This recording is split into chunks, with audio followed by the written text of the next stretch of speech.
नमस्कार। आज हम बात करते हैं पिंडदान के अर्थ के बारे में कि पिंडदान क्यों करना चाहिए और पिंडदान का मतलब क्या होता है।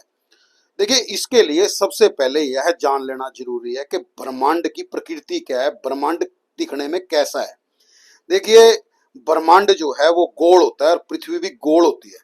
और यदि हम किसी भी चीज का मूल्यांकन करें तो हमें गोलाई को भूलना नहीं चाहिए। अगर हम समय देखें तो घड़ी भी गोल होती है। देखिए, समय के अंदर जो भी व्यक्ति नीचे जाता है वो एक ना एक दिन ऊपर आकर के जरूर मिलता है। और यही हम पुनर्जन्म के बारे में भी कह सकते हैं कि यदि व्यक्ति गया है तो वो लौट कर भी जरूर आता है। यदि हम समय को देखें, स्थिति को देखें, यह भी कभी एक जैसी नहीं रहती, यह भी घड़ी की तरह बदलती रहती है, ऊपर नीचे होती रहती है।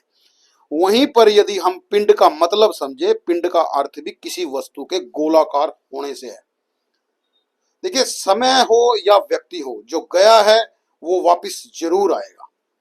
और यदि हम शरीर को माने, शरीर भी हमारा एक पिंड की तरह है, क्योंकि व्यक्ति जो है वो पिंड के रूप में ही आता है और पिंड के रूप में ही जाता है। इसके बारे में हम यह कह सकते हैं कि यथा ब्रह्मांडे तथा पिंडे, जो ब्रह्मांड में है वही हमारे शरीर में है।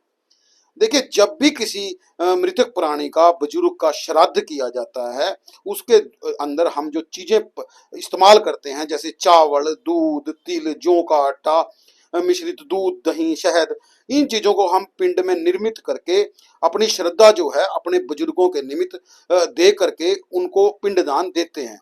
हर पीढ़ी के अंदर यदि हम देखें तो हमें दिखाई देगा कि माता पिता के गुण सूत्र व्यक्ति विशेष के अंदर आते ही हैं। जैसे कि हम देखें, हमारी आंखें, हमारा नाक, हमारा कान, हमारा कौन सा अंग किससे मिल रहा है यह भी हम कई बार नहीं जानते, लेकिन ऐसा होता है कि हमारे शरीर का हर अंग कहीं ना कहीं हमारे बुजुर्गों की देन होता है। हमारा कौन सा अंग किससे मिलता है यह हमें पता भी नहीं होता। देखिए, पिंडदान इसलिए किया जाता है क्योंकि वो अपनी मोह माया को छोड़ के आगे बढ़े, आगे की यात्रा को प्राप्त करें। आप यदि धार्मिक ग्रंथों में पढ़ेंगे, धार्मिक ग्रंथों के अंदर पितृ तर्पण का, पितृ श्राद्ध का बड़ा वर्णन है, क्योंकि इससे जो हमारे गुजरे हुए पूर्वज होते हैं वो प्रेत योनि से बच जाते हैं और पितृ योनि में चले जाते हैं। देखिए, बहुत से धार्मिक ग्रंथों को जब आप पढ़ोगे उसके अंदर शरीर छोड़े जाने के बाद श्राद्ध के नियमों का उल्लेख आपको अक्सर देखने में मिलेगा। जो व्यक्ति अपना शरीर छोड़ जाते हैं, गुजर जाते हैं, वो पितृ पक्ष के अंदर पृथ्वी लोक में आकर के अपने जो उनकी संतान पक्ष होती है उनसे श्रद्धा की उम्मीद रखते हैं। उनसे वह चाहते हैं कि वे हमारे लिए कुछ ना कुछ करें, क्या वे हमें भूल गए हैं। इसके लिए जो व्यक्ति होते हैं, जो उनकी संतानें होती हैं, वो अपने पूर्वजों के निमित्त पितृपक्ष के अंदर बहुत से ऐसे कार्य करती हैं, जैसे पिंडदान करना, भोजन करवाना, दान करना। इससे जो है हमारे पितृ जो है प्रसन्न होकर हमें आशीर्वाद देते हैं और हम जो है जीवन के अंदर तरक्की और ऊंचाइयों को प्राप्त करते हैं। इसलिए पिंडदान करने से व्यक्ति को जीवन के अंदर उन्नति और तरक्की मिलती है। अब बात आती है पृथ्वीदक तीर्थ की, पेहवा तीर्थ की। यदि मैं उत्तर भारत के तीर्थों की बात करूं तो उत्तर भारत का जो सबसे प्रसिद्ध तीर्थ है वो है पृथ्वीदक तीर्थ, पेहवा का तीर्थ।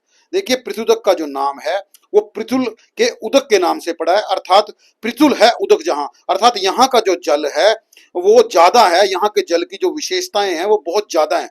क्योंकि पुराने समय में ये जो सरस्वती नदी है ये दूध, दही और शहद से मिश्रित होकर के चलती थी, और उन समय में राजा पृथु ने अपने पितरों का पिंडदान यहाँ पर किया था। यहाँ पर भगवान श्री कृष्ण भी आए थे और उन्होंने युधिष्ठिर के हाथ से जितने भी महाभारत युद्ध में कौरव और पांडव मरे थे सबका पिंडदान इस धरती पे किया था। और इस धरती का जो धार्मिक महत्व है वो बहुत अधिक है। यहाँ पर किए गए दान और पुण्य 13 गुना ज्यादा फलित होते हैं।